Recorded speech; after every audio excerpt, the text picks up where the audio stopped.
Hello সম্মানিত viewers, আমার এই ভিডিওটি যে যেখান থেকে দেখতেছেন তাদেরকে সালাম এবং অভিনন্দন জানিয়ে ভিডিওটা শুরু করতেছি। যে সমস্ত ভাই বোনেরা ইউটিউব থেকে দেখতেছেন তাদেরকে বলতেছি প্লিজ সাবস্ক্রাইব করুন। আর যে সমস্ত ভাই বোনেরা ফেসবুক থেকে দেখতেছেন তাদেরকে বলতেছি প্লিজ সাবস্ক্রাইব এবং শেয়ার করুন, ফলো করুন।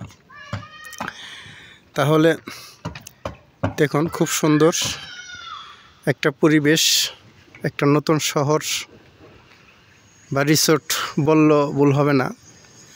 সেখানে আমাদের এক বাংলাদেশি ভাই রাশিয়াতে কী কাজ করে তার কিছু বাস্তব চিত্র তুলে ধরতেছি।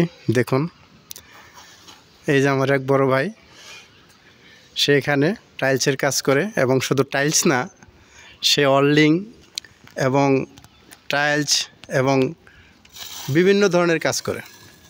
তাই সেই জন্য ভাইয়ের মুখেই দু চারটা কথা তাহলে এবার আপনারা শুনুন। আমি তাকে জিজ্ঞেস করতেছি। আসসালামু আলাইকুম ভাই।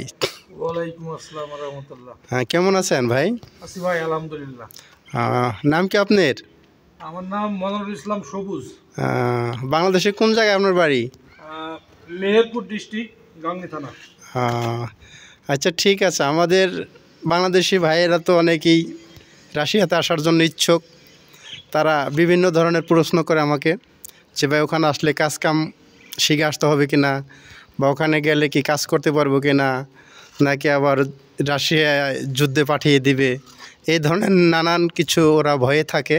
তাই বিভিন্নভাবে অনেকে মেসেজ করে, অনেকে টেলিফোন করে, কিন্তু আমি টেলিফোন করার রিসিভ করার সুযোগ পাই না। সেই জন্য আমি তার উত্তর দিতে পারি না।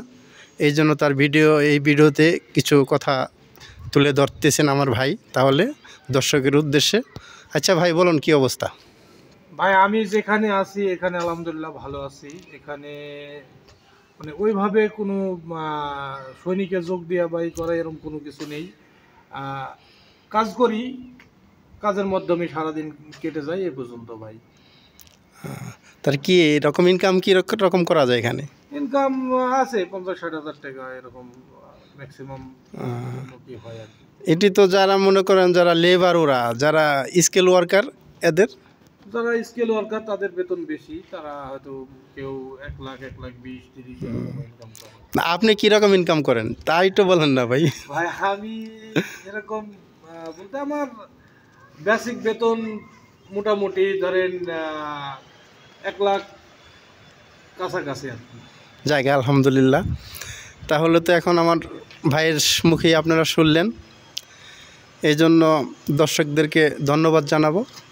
যারা আপনারা রাশিয়াতে আসার জন্য ইচ্ছুক তাদেরকে আমি পরামর্শ দিব, আপনারা প্লিজ যে কোনো কাজ শিখে আসেন। তার কারণ এই সমস্ত দেশে কাজ শেখা লোকের চাহিদা আছে। এবং পাশাপাশি অনেকে বলছেন ভাষা শিখে আসতে হবে কি না। ভাষা শিখে আসা পারলে ভালো, আর রাশিয়ার ভাষা তো অনেক কঠিন। এইগুলো মনে করেন যে এখানে আসলেও আস্তে আস্তে শিখতে হবে। আর যদি শিখে আসেন আলহামদুলিল্লাহ ভালো। সে সমস্ত ভাইদের বলবো ঠিক আছে আপনারা আসেন। এক জায়গায় চলাফেরা করলে অবশ্যই ভাষা আস্তে আস্তে চর্চা করতে করতে 5টা মানুষের সাথে কথা বলতে বলতে, এদেশের লোকজনের সাথে কথা বলতে বলতে একসময় শেখা হয়ে যায়। যেমন আমি বিগত 1 বছরে অনেকগুলাই ভাষা বুঝি বা জানি এখন, বা বলতেও পারি।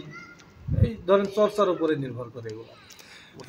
হ্যাঁ, তার কারণ আছে। রাশিয়ান ভাষা শেখা সবচেয়ে জরুরি এই জন্যই, তার কারণ রাশিয়ার প্লেটে যে সমস্ত দেশগুলো আছে প্রায় তো হ্যাঁ প্রায় তো আপনার 14-15টা দেশ আছে, এখানে চলে রাশিয়ান ভাষাটা। এই জন্য রাশিয়ান ভাষাটা শিখে আসা ভালো। তাহলে আজকের মতো বিদায় নিচ্ছি। তাহলে চলুন, আসসালামু আলাইকুম, আবার দেখা হবে।